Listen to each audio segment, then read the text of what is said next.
Alright, so how do we add radicals and subtract radicals? Well, you can only add radicals if they have the same radicands.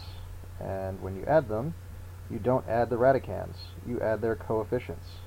So this is actually 2 radical 2, not radical 4. And think about that logically for a moment. The square root of 2 is approximately 1.4, so this is 1.4 plus 1.4 should be equal to 2 times 1.4, right? It wouldn't make sense to say 1.4 plus 1.4 is equal to radical 4, because radical 4 is equal to 2. And 1.4 plus 1.4 is not equal to 2. Alright, so we add their coefficients. But this only works if they have the same radicand. And the reason for that is we can factor this. That would be radical 2 times 1 plus 1, which is equal to 2 radical 2. So we can factor out the common radical and add the coefficients. Alright, so let's look at another example. Let's say we had 3 radical 2 minus 7 radical 2. That would be equal to, well, we could factor it again. We don't need to. I'm just doing it to show you why it works. And that's negative 4 radical 2. Alright, let's imagine we had 2 different radicals, like radical 2 plus radical 3. Well, this is simplified. You can't add these things. You can't factor it to add the coefficients. You can't simplify them in any way. But if this was radical 8, instead, you actually could simplify this, because radical 8 actually simplifies to be 2 radical 2. So this is actually equal to 3 radical 2, which means this is equal to 3 radical 2. Okay? Alright. Let's erase these.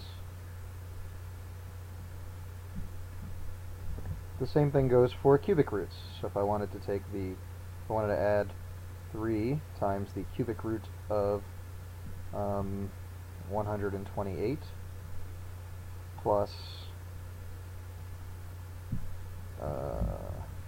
5 times the cubic root of 250, these would have to have a common radicand in order to do this. As you learned how to simplify these in the previous video, I'm just going to try and do this quickly. That would be 3 times the cubic root of 64 times the cubic root of 2. This is equal to 4, so that's 3 times 4, which is 12. Cubic root of 2 plus that's 125.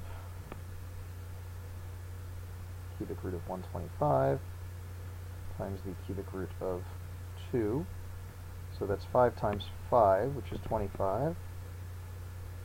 Cubic root of 2. So our final result would be 37. Hold on. 37 times the cubic root of 2. Alright, so let's look at a couple of examples. The examples I have on the next slide are only with square roots, because there aren't that many good examples with the other ones. So let's take a look. These have all different radicands, so we can't add them the way they are now, but perhaps by simplifying them, we will be able to. This is negative 2 times the square root of 4 times the square root of 5 plus 2 times the square root of 9 times the square root of 2 minus 2 times the square root of 5. Alright, so this is 2, so that's negative 4 radical 5, because this is equal to 2. I wanted to use another color. This is equal to 2. That's not a good change.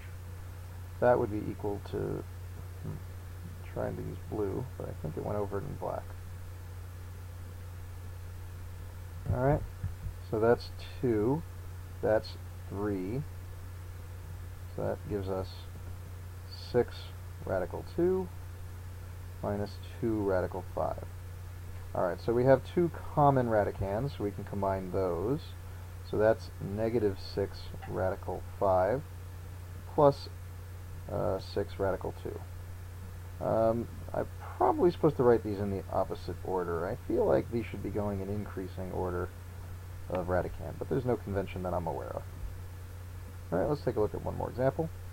And just to make it interesting, I will throw anything here have a cubic root on it that can be done, fourth root. I don't believe any of these numbers have cubic and fourth roots, so I can't really do this. Whatever, I'll throw one on here. Cubic root of 20, just to make it more interesting. Alright, so this is again 4 and 5, so 4 would become a 2. So yeah, 2 times the square root of 4 times the square root of 5. That would become 2 times 2 square root of 5. That's 4 radical 5. Because I changed this, this doesn't have any cubic factors, so I'm just going to leave it as a cubic root of 20. Plus, let's make this cubic root of 20 also. That doesn't have any cubic roots, but they are now like radicands. So we can do a little bit with it. This is negative 2 times the square root of 9 times the square root of 5. So that would be 3. So that's negative 2 times 3 cubic square root of 5. So that's minus 6 this times the square root of 5. So these are like radicands, and so are these. So let's put the square roots first. 4 minus 2 is negative 2 radical 5, and this is negative 1 plus 3, so it's plus 2 cubic root of 20. Okay, and something else that just came to mind, if we actually had 3x radical 5 plus 2 radical 5, these are not like terms, like we're used to adding, so we can actually, I suppose this would be in simplest form. I suppose if we were to attempt to simplify this, it might be written as 3x plus 2 times radical 5, but that's not really simplified. So I suppose that wouldn't even work. Alright, so if you don't have like radicands and like coefficients, then you can't combine radicals. It pretty much covers it. I had another example, but it's just more of the same, so I'm going to stop here.